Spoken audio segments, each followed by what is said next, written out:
ఇక ప్రపంచంలోనే అత్యంత వృద్ధ ఏనుగు వత్సల కన్నుమూసింది. వత్సల వయస్సు 100 సంవత్సరాల పైగానే ఉంటుందని సమాచారం. మధ్యప్రదేశ్లోని పన్నా టైగర్ రిజర్వ్ హినౌటా రేంజ్లోని ఏనుగుల శిబిరంలో ఈ ఆడ ఏనుగు తుదిశ్వాస విడిచింది. హినౌటా క్యాంపులో అధికారులు అంత్యక్రియలు నిర్వహించారు. వత్సల వయస్సు మీద పడడంతో కొంతకాలంగా ఎలాంటి పని చేయడం లేదు. ఇటీవల క్యాంపు సమీపంలోని చిన్న వాగులో జారిపడిన ఘటనలో గాయపడింది. అప్పటికే వయోభారంతో బాధపడుతున్న ఏనుగు గాయపడడంతో రోజురోజుకు ఆరోగ్యం క్షీణించినట్లు సిబ్బంది చెప్పారు. దానిని వెటర్నరీ డాక్టర్ల పర్యవేక్షణలో ఉంచారు. కానీ చికిత్స పొందుతూ మృతి చెందింది.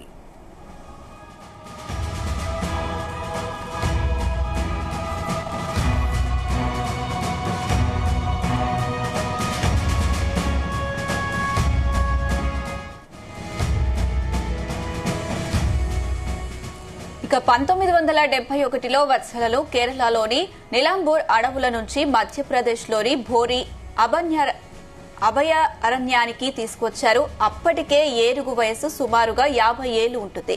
తర్వాత 1993లో బోరి నుంచి పన్నా టైగర్ రిజర్వ్ కు తరలించగా అప్పటి నుంచి అక్కడే ఉంటుంది. వత్సల వయస్సు 100 సంవత్సరాలకు పైగా అని అధికారులు చెబుతున్నారు.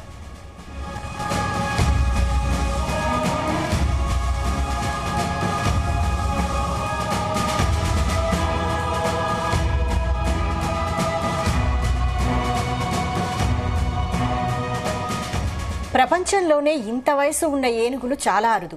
ప్రపంచంలోనే అత్యంత వృద్ధ ఏనుగుగా వత్సల గిన్నిస్ రికార్డులోకి ఎక్కాల్సి ఉంది. అయితే వత్సల వయసును ధృవీకరించే పత్రాలు లభించకపోవడం వల్ల Guinness book of world records లో పేరును నమోదు చేయలేకపోయారు. ఈ దిశగా అధికారులు ప్రయత్నించినా బదిలీలతో పాటు ఇతర కారణాల వల్ల ఆ ప్రక్రియ పూర్తి కాలేదు. కార్బన్ డేటింగ్ ద్వారా వయసు నిర్ధారించాలన్న ప్రయత్నం కూడా కేవలం కాగితాలపై మాత్రమే మిగిలిపోయింది.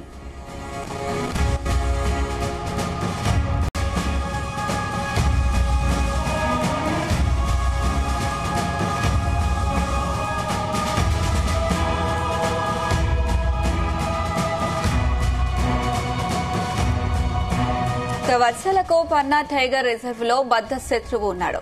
రామ్ బహదూర్ అనే పురుష ఏనుగుతో గతంలో గొడవ జరిగింది. 2003లో 2008లో రామ్ బహదూర్ వత్సలపై తీవ్రంగా 2 సార్లు దాడి చేశాడు.